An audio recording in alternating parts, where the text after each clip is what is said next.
Sir फिर जब आपने काम शुरू किया उसके बाद से लेकर अब तक हमने जहाँ तक जाना है कि आपने बहुत सारे बच्चों को रोजगार का मौका भी दिया इस क्षेत्र में, क्या कुछ सच्चाई है?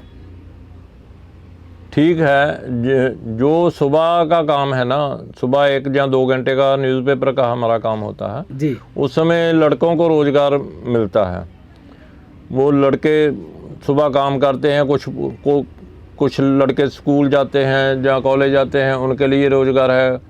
कुछ लड़के ऐसे हैं जो जॉब भी करते हैं बाद में, वो भी रोज़गार है उनके पास। लेकिन जो यहाँ हमारे यहाँ शोरूम में है, यहाँ हम लड़कियाँ काम करती हैं। ठीक है। लड़के सुबह काम करते हैं, दिन में लड़कियाँ काम करती हैं। काफ़ी लड़कियों को हम रोज़गार देते हैं। कोई लड़की हमारे पास आए, भाई मेरे पास 2-3 घंटे का टाइम है, सुबह चाहिए या शाम को चाहिए, उनको भी हम रख लेते हैं। फुल टाइम वाली को भी रखते हैं। हमारे पास इस समय में 6 लड़कियां काम करती हैं। दोस्तों, वर्ष 2023 जैसे जैसे ख़त्म हो रहा है वैसे वैसे आप इसका रिव्यू भी कर रहे हैं।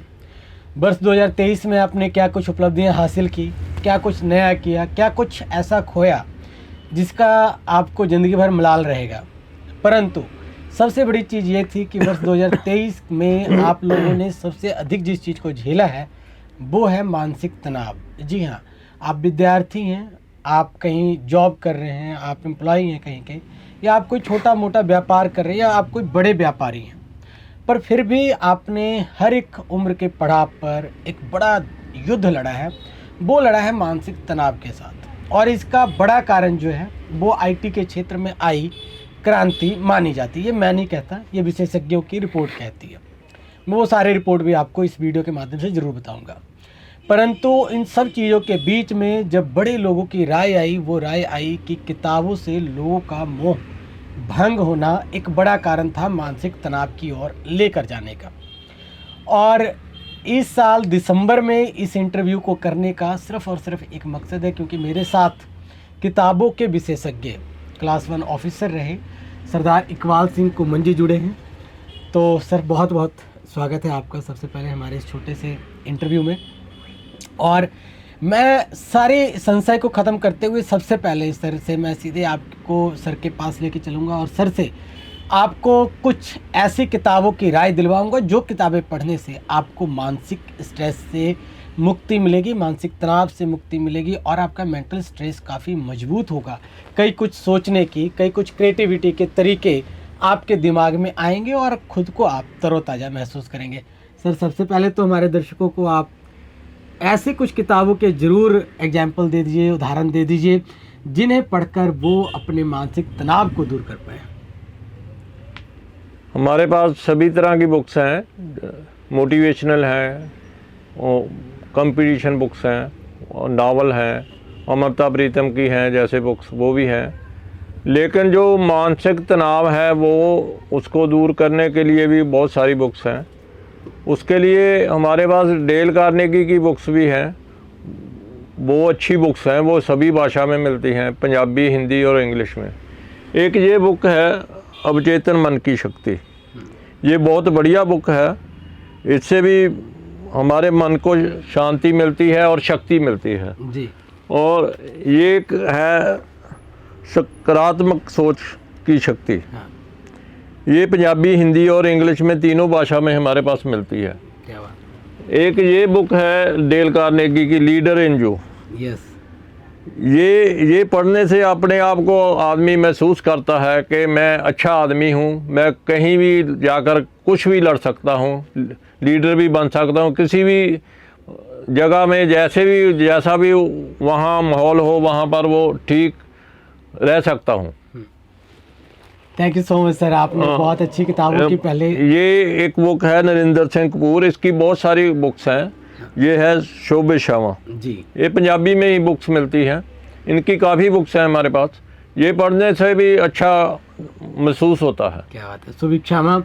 और सर, क्या ये जो बुक्स हैं अगर कोई आपके पास ऑनलाइन मंगवाते हैं, देश भर के लोग इस वीडियो को देख रहे हैं, तो ऐसी डिलीवरी भी कोई उपलब्ध? हम अमेजोन पर हैं, हम अमेजोन के थ्रू भेजते हैं बुक्स। ठीक है, ऑनलाइन अमेजोन के माध्यम से भारत के किसी भी कोने में हम चाहे मिल सकती है, किताबें मिल सकती हैं।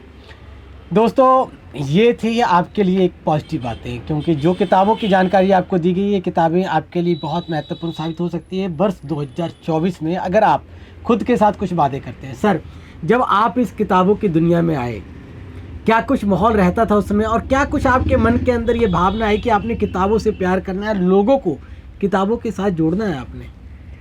75 में मैंने काम शुरू किया है। 1975 में? हाँ, ठीक है। जून 75 में शुरू किया है। उस समय देश में इमरजेंसी लग गई थी। अच्छा, हाँ बिल्कुल ठीक है। तो 1975 इंदिरा गांधी ने कहा था कि किसी को जॉब नहीं मिलेगा ठीक है। जब तक इमरजेंसी है। तो मैंने अपनी पढ़ाई तो कंप्लीट की थी, लेकिन हमने सोचा कि जॉब तो मिलनी नहीं, तो ऐसे ही कोई काम शुरू कर लो।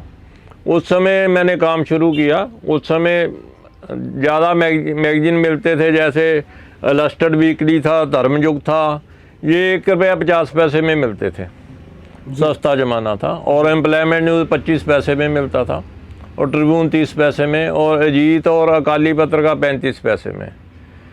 तो सस्ता ज़माना था। 2 रुपए का नावल मिल जाता था कोई भी। क्या बात है, कोई नावल पढ़ने हाँ, चाहता है? जी। तो गृह शोभा थी और कसरता थी, यही मनोरमा थी, ये 2 रुपए में सभी मैगजीन मिलते थे। जी। तो उस समय काफ़ी लोग पढ़ते थे, लेकिन हमने बहुत मेहनत की, गांव-गांव जाके लोगों को जागरूक किया कि ऐसे पढ़ना चाहिए, अखबार लगवाओ, पढ़ना चाहिए। मैंने 800 रुपये में उस समय काम शुरू किया। तो वो 800 रुपया भी, जो हमारे बचपन में जो रिश्तेदार आते थे, किसी ने 5 रुपये दिए, किसी ने 10 दिए, वो मैं जमा करता रहता था। क्या बात है। तो मुझे भी पढ़ने का शौक़ था। जिस समय मैंने 10th पास किया, तो मेरे दादाजी ने मुझे वो सिख इतिहास ला कर दिया कि छुट्टियों में जो पढ़ना है। वो इतना बड़ा था, वो पढ़ दिया मैंने। उस समय फिर मेरा रुझान हुआ कि जो एजुकेशन बुक्स हैं उसके अलावा भी कुछ पढ़ना चाहिए।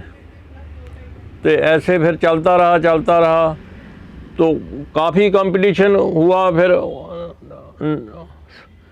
जिस समय 78 में इमरजेंसी के बाद जॉब मुझे मिल गई। ठीक है सर।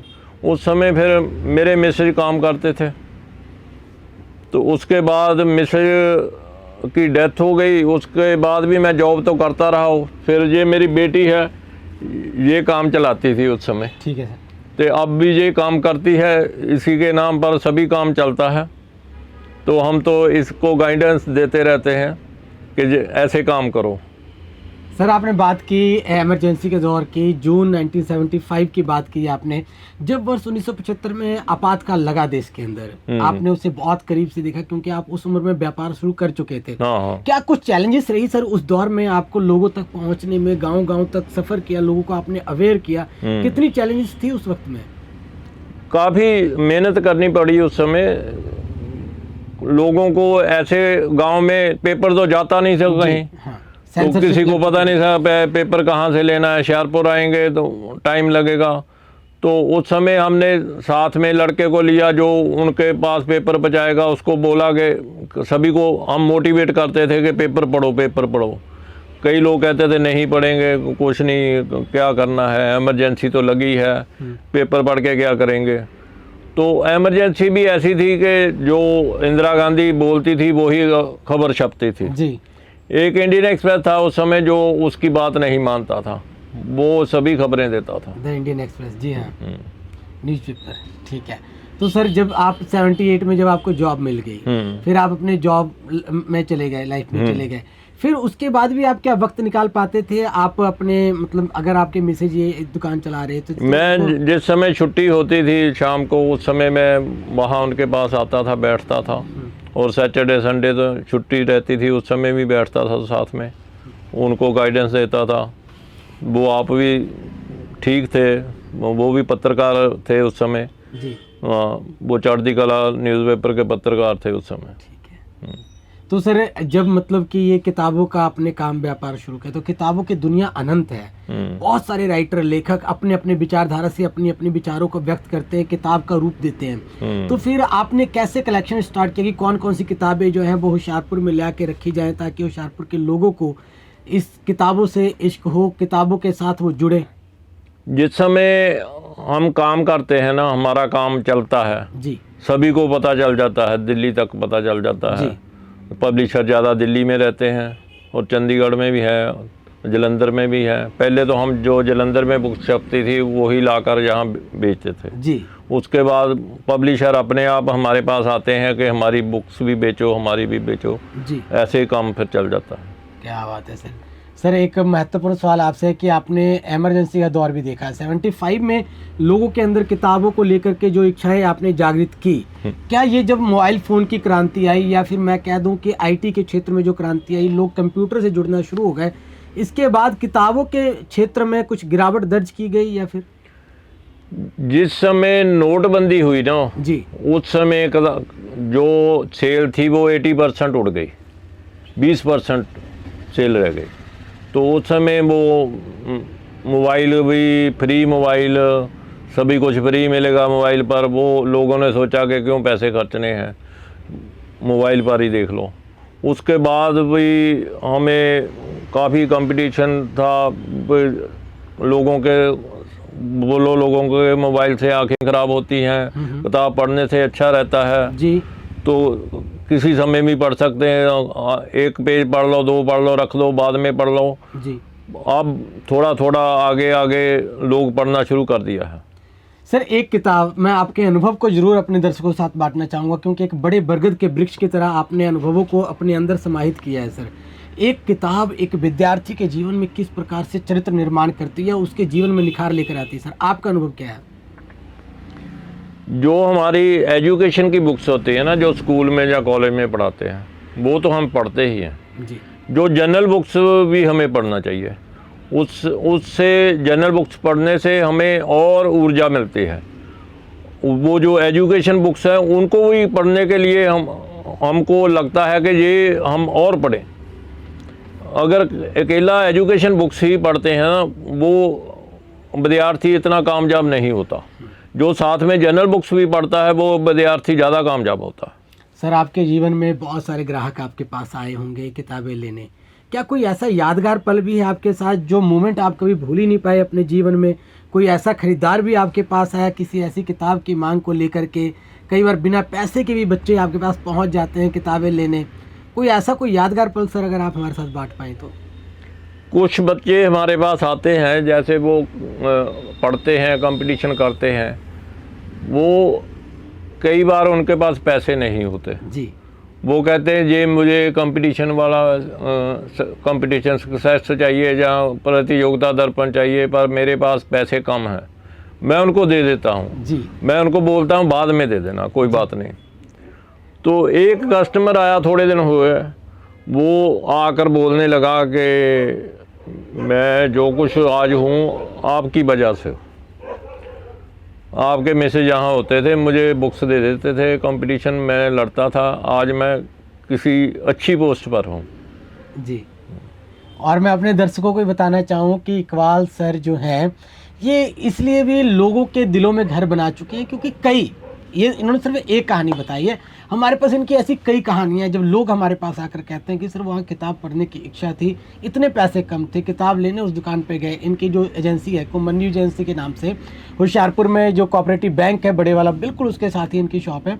तो यहाँ पे उन बच्चों की पढ़ने की इच्छा को देख करके इन्होंने कई ऐसी किताबें उनको दी कि जाओ पढ़ो, किताबों से प्यार करो। दोस्तों आज के दौर में जब हर कोई मोबाइल फ़ोन में व्यस्त हो गया, आप देखते हैं अगर आप बड़े हैं, आप माँ बाप के रूप में अभी अपना कैरेक्टर निभा रहे हैं, तो आप देखते हैं आप भी घर जाते हैं, मोबाइल्स के शॉर्ट्स की दुनिया आ गई, रील्स की दुनिया आ गई, आप उसमें व्यस्त हो जाते हैं। आपके छोटे बच्चे आपके साथ हैं जो first year second third class में पढ़ते हैं, वो भी उसी कारण क्योंकि आप लोग मोबाइल फ़ोन में व्यस्त हैं तो वो भी व्यस्त हो जाते हैं। अब एक नया ट्रेंड मैंने 2020 से देखा, कई लोग मुझे मिले जो किताबों की ओर वापस आ रहे हैं। सर अब आपको लगता है कि लोग दोबारा किताबों की ओर वापस आना शुरू हो गए? अब हमारे पास बच्चे आते हैं, ज़्यादातर लड़कियां आती हैं जो पसंद करती हैं बुक्स पढ़ना। हाँ। वो आएंगी, 2-4 नावल ले जाएंगे, 3 ले जाएंगी, 4-4 5-5 इकट्ठे ले जाती हैं। तो लड़के कुछ कम पढ़ते हैं, लड़कों का रुझान किताबों में कुछ कम है, लड़कियों का बहुत ज़्यादा है। 80% अगर हम सोचें तो 80% लड़कियां पढ़ती हैं और 20% लड़के पढ़ते हैं। सर इसमें उम्र की भी कोई कैटेगरी है? किस उम्र तक बच्चे जो आपके पास पहुंचते हैं, क्यों, क्या बुजुर्ग ज़्यादा किताबें पढ़ रहे हैं आजकल, या नौजवान ज़्यादा किताबें पढ़ रहे हैं, या छोटी उम्र के बच्चे ज़्यादा किताबें पढ़ रहे हैं? सभी पढ़ते हैं, छोटी उम्र के भी पढ़ते हैं, नौजवान भी पढ़ते हैं, बूढ़े भी पढ़ते हैं। लेकिन जो पेरेंट्स हैं ना, उनका ज़्यादा रोल होता है। अगर बच्चे, उनके साथ बच्चे आते हैं कि मुझे ये भी ले दो, ये भी ले दो, ये भी ले दो, अगर वो ले देते हैं तो बच्चे का रुझान बन जाता है। हाँ। कल की बात है, एक लड़का आया था, छोटा बच्चा था, वो 8 साल का होगा, उसके साथ उसका डैडी था।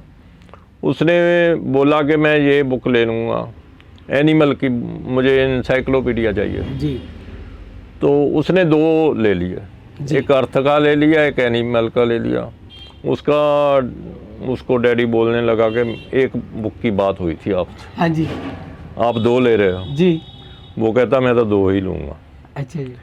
तो फिर मैंने उसको बोला, उसके डैडी को, कि ये तो 500 वाले बुक ले रहा था, ये तो 160 की है, 320 की बनेगी जी। आपका तो फिर भी फायदा हो रहा है। फायदा हो रहा है जी। हाँ। वो कहता चलो कोई बात नहीं, ले लो, फिर 2 ही ले लो। वो कहता नहीं, फिर 2 नहीं लो, फिर 3 लो।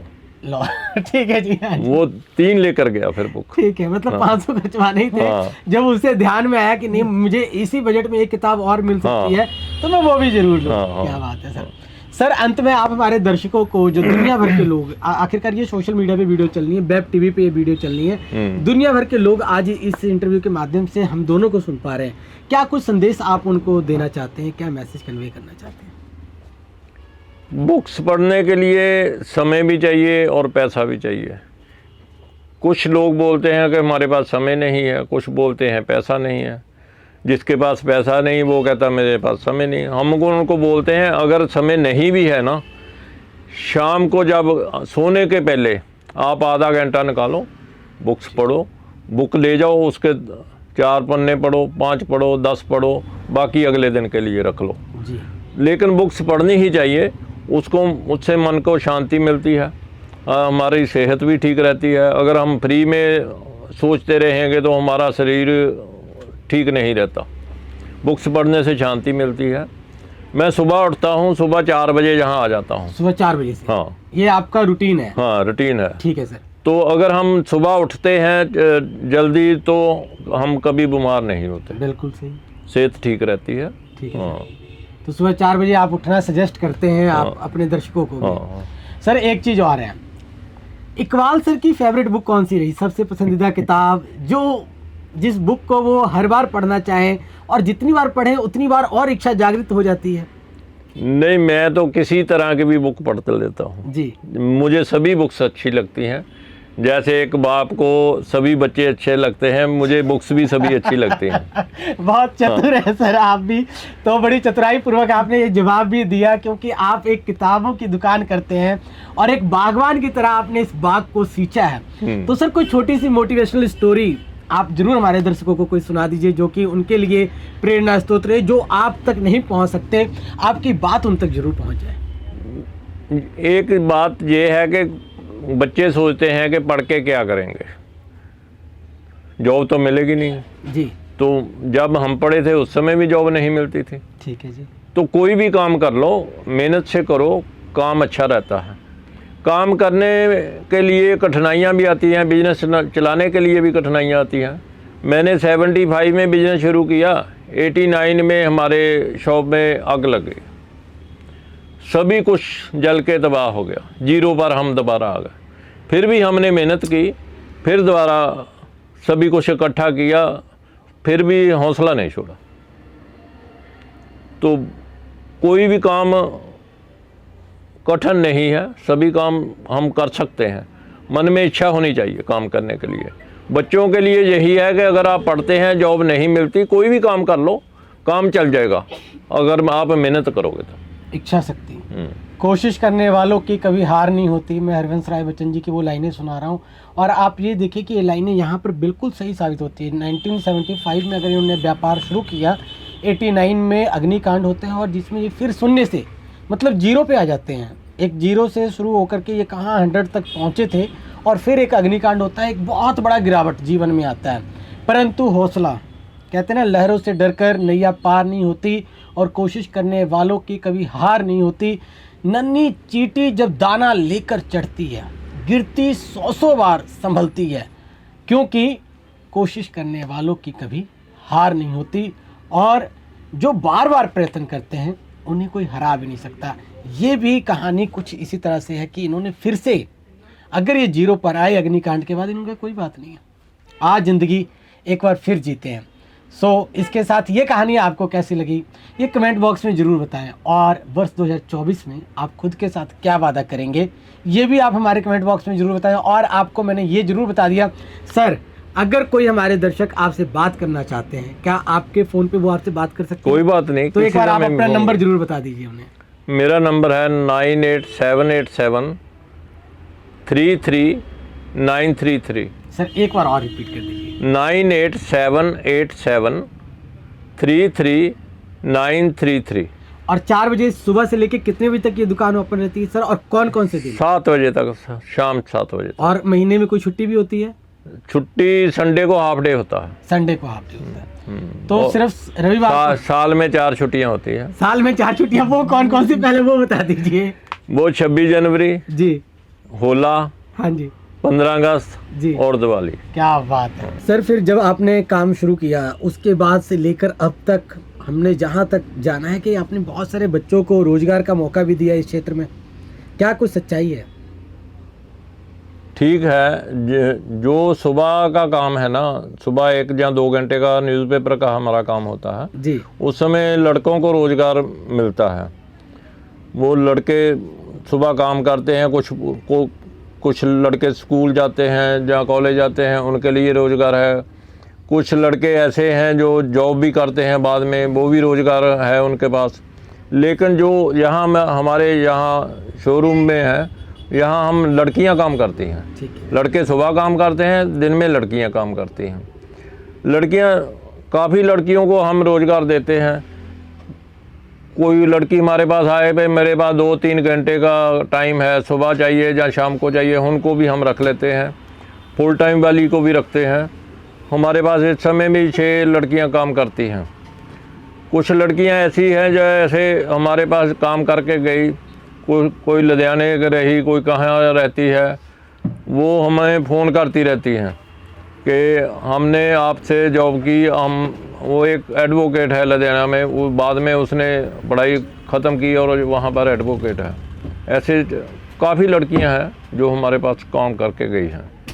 तो सिर्फ काम सिखाया ही नहीं जाता है, यहाँ पर उन्हें काम के लायक बनाया भी जाता है, कई कुछ उन्हें सिखाया जाता है। एक तरह से अगर मैं बात करूँ तो एक यूनिवर्सिटी की तरह यहाँ पर उन्हें किताबों की दुनिया में रखा जाता है, जहाँ जो एम्प्लॉय यहाँ जो काम करते हैं वो हर तरह की बुक्स अगर मैं और आप ना खरीद पाए, परंतु जो इस खजाने में है, इस खादान में जो है, यहाँ से वो पता नहीं क्या क्या पढ़ते हैं, और हर एक तरह का जो वो अपने जीवन में अच्छे गुणों को सीख करके जब लोगों के लिए समर्पित होते हैं, तब वो इस जगह को याद करते हुए यहाँ फ़ोन करते हैं कि सर आज आपके द्वारा दिए गए मौके के अवसर से आज हम कहाँ तक पहुँच गए। जो ये छोटी सी कहानी इन्होंने ये बताई एक एम्प्लॉय की, जो वो आज एडवोकेट है और लुधियाना में आज वो लोगों की सेवा कर रही हैं, तो उन्होंने शुरुआत यहाँ से की। और कम टाइम भी अगर आपके पास है, 2 घंटे 3 घंटे भी, तब भी सर महिला सशक्तिकरण का भी आप मैसेज देते हैं, बेटा बचाओ या बेटी बचाओ का जो ये चलता है आजकल संदेश,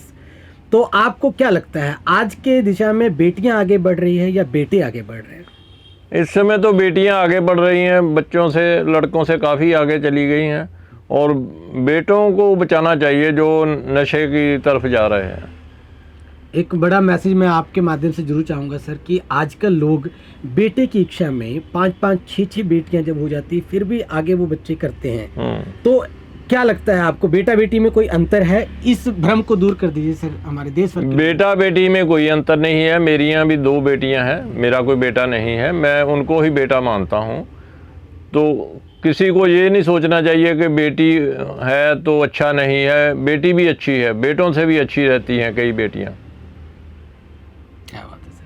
सो आपने ये भी सुना आपने कि बेटियां भी हमारे वंश को आगे बढ़ाती हैं, ऐसी भावनाएं नहीं होनी चाहिए। सर इतने सक्सेसफुल, इतने सफल इंसान होने के बावजूद कितना आपको सार्थक संदेश ये देते हैं और समाज को जागृत करने का काम करते हैं। आप अगर न्यूज़पेपर पढ़ने के आदी हैं, अगर नहीं है, पढ़ना शुरू करना चाहते हैं, तो यहाँ हर प्रकार के न्यूज़पेपर भी मिलते हैं। ये भी मैं आपको बताते चलूँ। ये कहानी आपको कैसी लगी दोस्तों? वर्ष 2024 में खुद से एक वादा जरूर करें, कम से कम कितनी किताबें सर?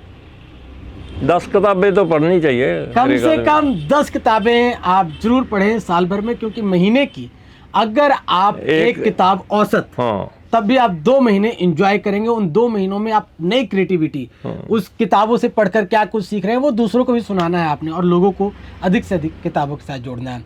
अब हमें दीजिए इजाज़त, फिर मिलेंगे अगली वीडियो में, फिर करेंगे बात। सर बहुत बहुत धन्यवाद आपका इस इंटरव्यू के लिए, आपने वक्त दिया हमें, और ये वक्त भी बड़ा कीमती था आपका, जो वक्त आपने मुझे दिया, और इस वक्त को हमने रिकॉर्ड करके लोगों के लिए सदा के लिए अमर कर दिया। जब तक ये इंटरनेट की दुनिया रहेगी तब तक लोग इस इंटरव्यू के देखेंगे। मुझे दीजिए इजाज़त, तब तक के लिए जय हिंद, जय भारत।